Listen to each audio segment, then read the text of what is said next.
अस्सलाम वालेकुम व्यूअर्स, मैं हूं समीना पाशा। उम्मीद है आप लोग खैरियत से होंगे। व्यूअर्स, सर्दी बहुत ज़्यादा है और ऐसे में गैस भी नहीं है कि हम कोई गैस हीटर यूज़ कर लें, तो काफ़ी मुश्किल होती है मुझे वैसे इस सर्दी में वीलॉग रिकॉर्ड करने में।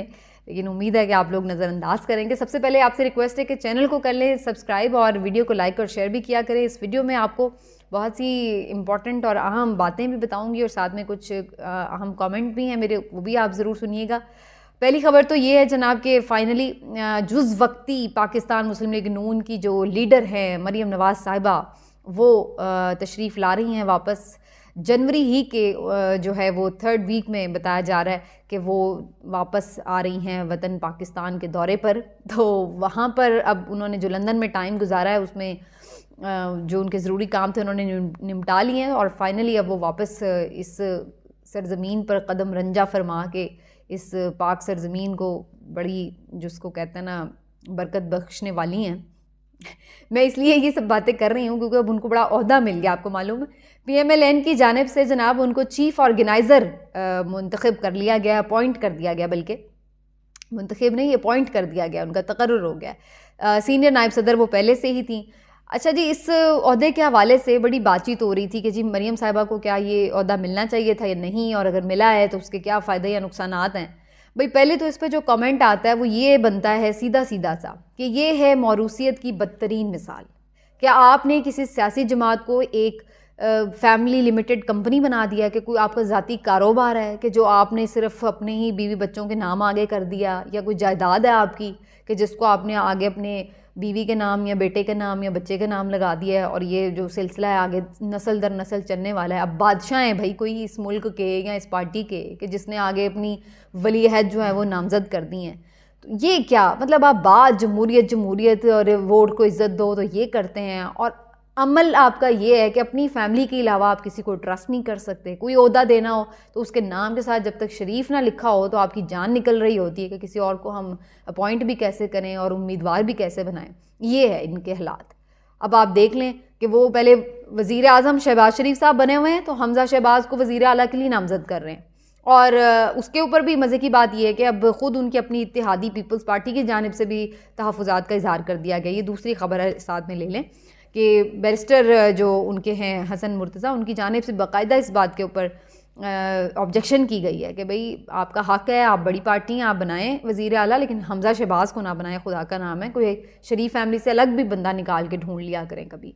वैसे तो इनके पास नंबर्स भी अभी पूरे नहीं हैं और कोई भी अपॉइंट करेंगे तो उसने बनना भी नहीं है, लेकिन फिर भी ये रिस्क लेने के लिए तैयार नहीं है कि भाई अभी तो नंबर भी पूरे नहीं है, बनना भी नहीं है, तो कम अज़ कम अभी तो किसी और को नामज़द कर दो। लेकिन नहीं, शरीफ फैमिली के नाम के साथ जब तक शरीफ नहीं लिखा होगा उसको कोई ओहदा नहीं मिल सकता PMLN में। ये हालात हैं इनके।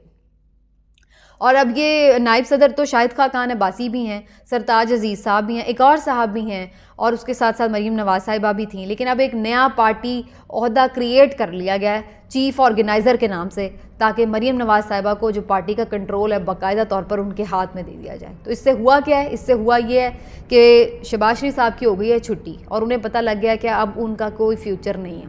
वजह यह है कि बहैसियत वज़ीर आज़म वो बुरी तरह से नाकाम हो चुके हैं, एक्सपोज हो चुके हैं कि उन्हें कुछ नहीं आता। और दूसरा नंबर पे ये कि पार्टी के लिए भी उन्होंने सत्यानाश फेर दिया है। हाल ये हो गया पार्टी का कि बल्दियाती इंतखाब तक लड़ने की सकत नहीं रही है और मुंह छुपाते फिर रहे, अवाम में जा नहीं सकते, पार्टी को इस नहज पे ले आए। तो शहबाज शरीफ साहब के जो साहबजादे हमज़ा शहबाज, उनके आपने मामला देख लिए हैं, वो कितने टैलेंटेड हैं और कितने के ज़हीन हैं, किस तरह से उन्होंने मामला चलाए थे, उनकी फ़नकारियाँ ही ख़त्म नहीं हो रही थी।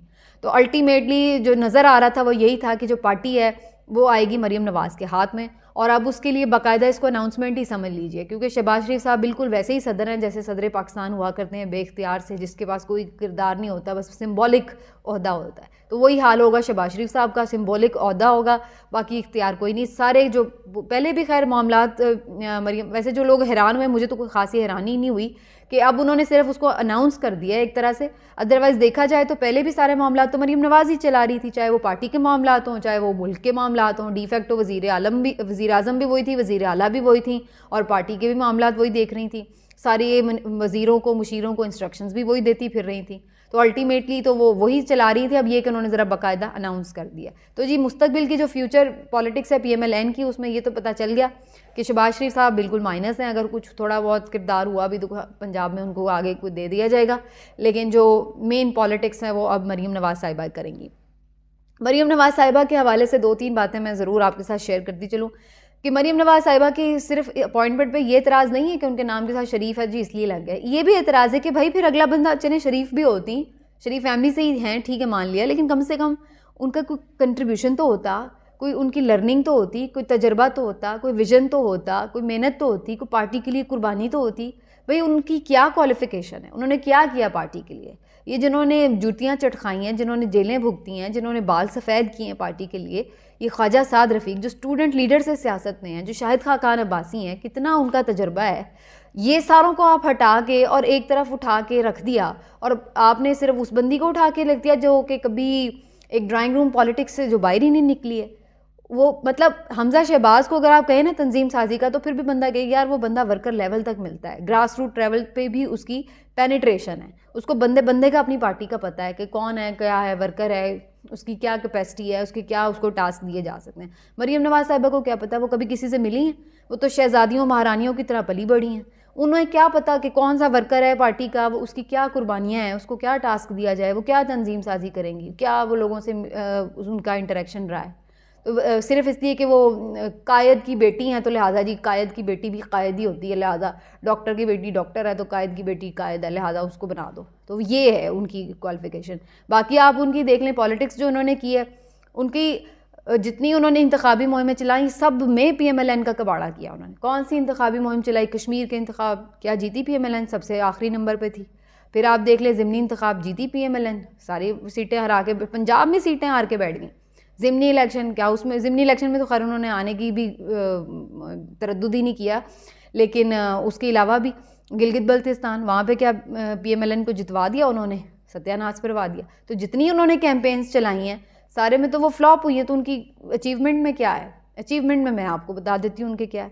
अचीवमेंट उनकी ये है कि वो काफ़ी ज़्यादा ज़ुबान दराज हैं, बदतमीज़ी से इमरान खान साहब के साथ अटैक कर लेती हैं, उनकी ज़ात के ऊपर भी हर तरह की बात कर लेती हैं, इस्टेब्लिशमेंट को नाको चने चबवा देती हैं। ये उनकी क्वालिफ़िकेशन है कि वो अच्छा उनको एज क्या हासिल है, मैं ये भी आपको बता देती हूँ।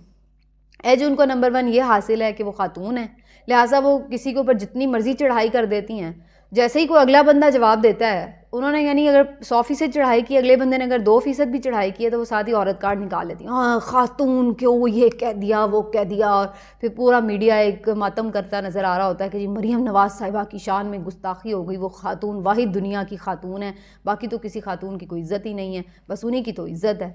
तो वो साथ ही औरत कार्ड निकल आता है। जितनी बदतमीज़ी से वो इमरान खान साहब से बात करती रही हैं, उसके बाद आप देख लें कि जो उनके साथ अगर कोई ज़रा सी भी बात करता है तो वो फौरी तौर पे वो फिर एक गुस्सा और वो निकल आता है कि खातून को ये कह दिया, खातून को भी। खातून जब अपनी ज़ुबान मुँह में नहीं रखेगी तो फिर वो उसके लिए सब कुछ जायज़ है क्या?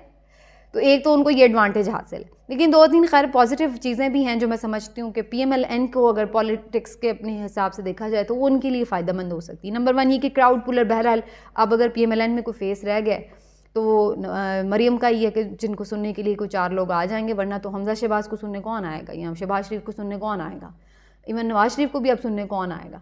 तो नवाज़ शरीफ को पहले उनका कोई था, कोई वोट बैंक था, अब थोड़ा बहुत लोग कोई इनको सुनने के लिए आ सकते हैं। तो क्राउड पुलर बीच में अब सिर्फ PMLN के मरीम साहिबा रह गई, तो ये एक उन्हें एडवांटेज बहरहाल हासिल है। दूसरे ये कि मरीम नवाज़ साहिबा कभी किसी ओहदे पे पहले नहीं रही, वज़ीर आला या वज़ीर आज़म, तो लोग इस वजह से उनको एक थोड़ी इंपॉर्टेंस और चांस दे सकते हैं कि यार इसने डायरेक्टली कभी नहीं रूल किया हुआ, तो देखें जी इनके पास क्या है। हालांकि उनके पास विजन कोई नहीं है, वो तो उनकी मुसलसल आप पिछली 2-3 साल की तकरीरें सुन लें कि इमरान खान के अलावा उनके पास कोई बात ही नहीं है करने के लिए। तो उन्होंने कैसे मुल्क को आगे लेके चलना है, क्या उनका विजन है, वो क्या सोचती हैं, वो क्या पढ़ती हैं, वो आप सबको पता ही है।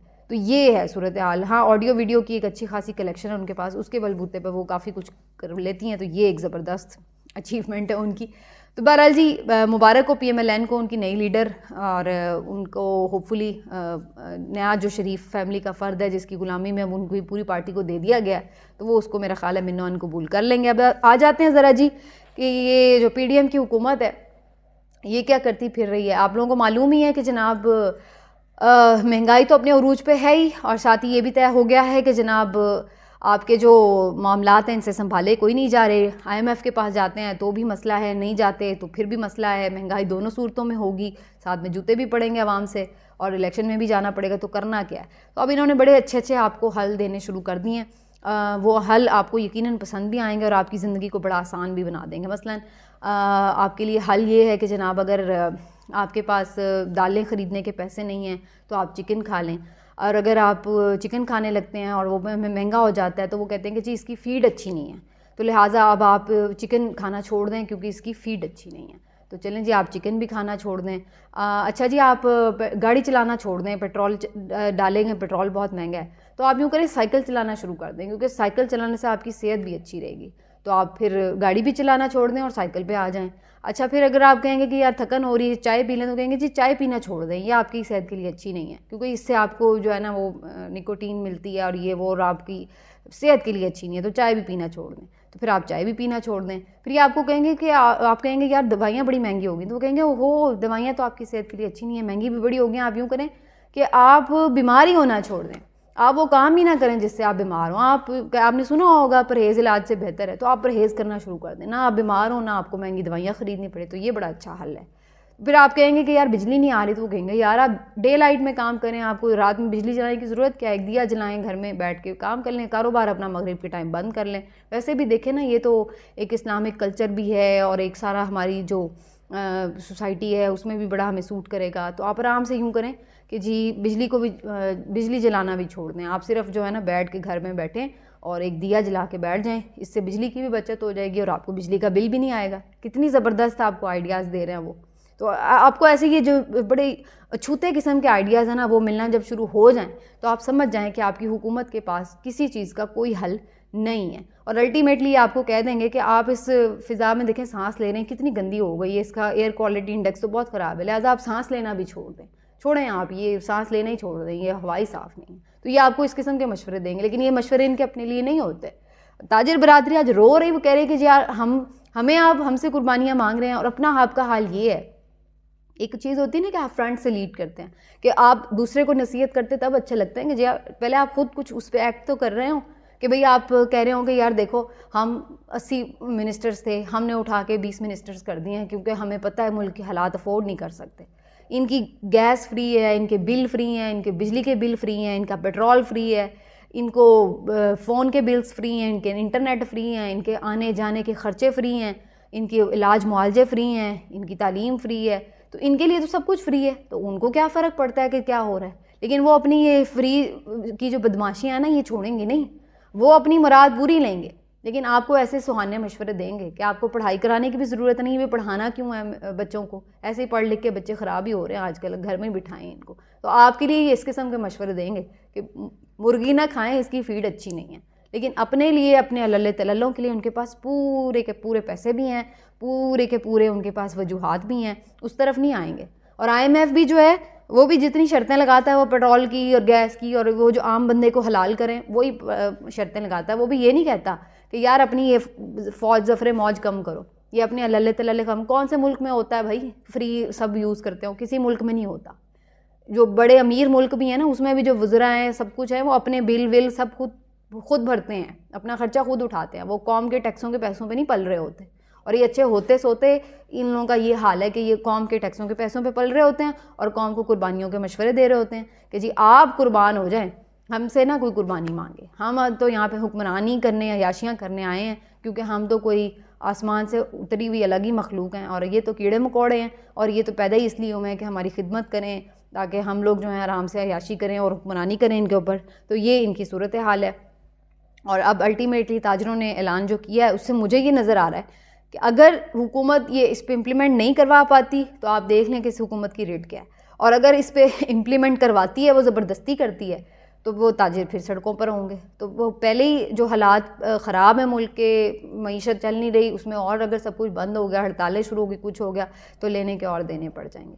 तो ये है इस हुकूमत का प्लान कि सब कुछ बंद कर दो, पूरा मुल्क बंद कर दो, तो फिर कहेंगे कि देखो जी हमने कितनी बचत कर ली, कितना हमने खर्चे बचा लिए हैं। वैसे मुझे इस बात पे कोई एतराज़ नहीं है, एनर्जी सेविंग कोई बुरी बात नहीं। मैं ख़ुद एक ज़ाती तौर पर ऐसी अपने उसमें रूटीन में चीज़ें रखती हूँ कि ज़्यादा से ज़्यादा जो बचत है उसको ही रखा जाए प्लान में। लेकिन बात ये कि हुकूमत का काम ये नहीं होता कि वो आके मुसल्लत कर दे और आके अच्छा आगे मिसालें किसकी तरह, यूरोप में भी ऐसे होता है जी, फ़लाँ मुल्क भी तरक्की याफ्ता, इतने बजे बंद कर देते, इतने बजे बंद कर देते। भाई फिर बाकी भी सब चीज़ें उन ममालिक जैसी करके दिखाओ ना, जो उन्होंने सहूलतें दी हुई हैं आवाम को, वो भी करके दिखाओ, फिर वहाँ की आप बातें भी करना। और जहाँ तक ये बात है कि हम अपने आप का कल्चर एक चेंज करें, तो ये एक ग्रेजुअल प्रोसेस होता है। ये ऐसे नहीं होता कि डंडे के ज़ोर पे कि आप एकदम सुबह उठें और उठ के कहें कि चलो जी अब सारी आवाम आज से इतने बजे उठना शुरू कर दे और इतने बजे सोना शुरू कर दे और इतने बजे दुकान खोल ले। तो ये चीज़ होती है, ये एक ग्रेजुअल प्रोसेस है। ऐसे नहीं होता कि आप एक दिन में आवाम की आदत बदल दें या उस तरह। लेकिन बहरहाल जनाब, अभी फ़िलहाल यही कुछ ही है, हमारे मुल्क में इसी को बर्दाश्त करें और अल्लाह से दुआ करें। मिलते हैं अगले व्लॉग में, अपना ख्याल रखिए, अल्लाह हाफ़िज़।